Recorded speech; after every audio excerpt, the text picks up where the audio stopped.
আচ্ছা, বাংলাদেশ ক্রিকেটের এত উন্নত হওয়ার পিছনে কারণ কি?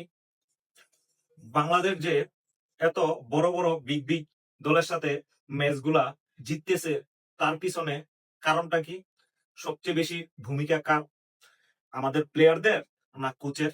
দেখেন, আজকে আমি বলবো বাংলাদেশ জাতীয় দলের কোচ ফিল সিমন্সের কথা, যিনি বাংলাদেশ জাতীয় দলের সাথে চুক্তি হওয়ার পর বাংলাদেশ ক্রিকেটের চিত্রটাই পাল্টে দিয়েছেন। তিনি হচ্ছেন বাংলাদেশের জাতীয় দলের মেইন কোচ ফিন সিমন্স। তিনি 2024 সালে বাংলাদেশ জাতীয় দলের দায়িত্ব নিয়েছেন। এখন আপনারা বলতে পারেন কি করেছে তিনি? যখন বাংলাদেশ দলের দায়িত্ব নেন, দেখেন বাংলাদেশ দলের দায়িত্ব নেওয়ার পরেই বাংলাদেশ পাকিস্তান সফরে গেছে, পাকিস্তান যে পাকিস্তানকে হারিয়ে আসছে। তারপর বাংলাদেশে অনেক বড় বড় দল আসছে, Australia, New Zealand, England. One day series কিন্তু তাদের সাথে বাংলাদেশ জিতেছে ফিল সিমন্স বাংলাদেশ ক্রিকেটের কোচের দায়িত্ব নেওয়ার পর। তারপর অস্ট্রেলিয়া তো যে যা করার করলো।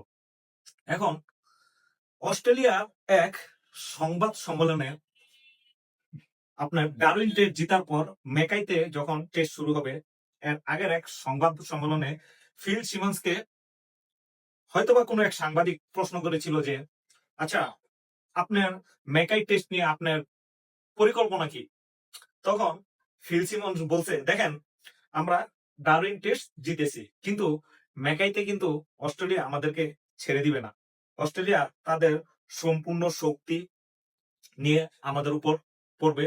মাঠে যা যা করার দরকার, স্লেজিং, আপনার উত্তপ্ত, যা করার দরকার বাংলাদেশি প্লেয়ারদের সাথে, তারা সেগুলা করবে বাংলাদেশের প্লেয়ারদেরকে চাপে রাখার জন্য। দেখেন, তিনি আরো বলেছেন যে বাংলাদেশ কিন্তু ইমোশনাল জাতি। ওই জায়গায় কিন্তু বাংলাদেশের পা মাটিতে নামতে পারে, কিন্তু আমি কিন্তু দাঁড়িয়ে আছি, আমি কিন্তু ইমোশনাল না। আমার ছেলেদেরকে আমি ইমোশনাল হতে দেব না। আমি কিভাবে তার প্রতিরোধ গড়ে তুলতে পারবো, ওই চেষ্টাটাই করে যাব। আমি কিন্তু ছেড়ে কথা বলবো না। দেখেন, একটা কোচ যখন সংবাদ সম্মেলনে এমন কথা বলে, প্লেয়ারদের ভিতর তো আলাদা একটা শক্তি তখন কাজ করতেই থাকে। ওই শক্তি দিয়েই তো প্লেয়াররা কাবু করে দিবে। তবে কোচ তার দিক থেকে খুবই ভালো ভালো সাপোর্ট দিয়ে যাচ্ছে প্লেয়ারদেরকে।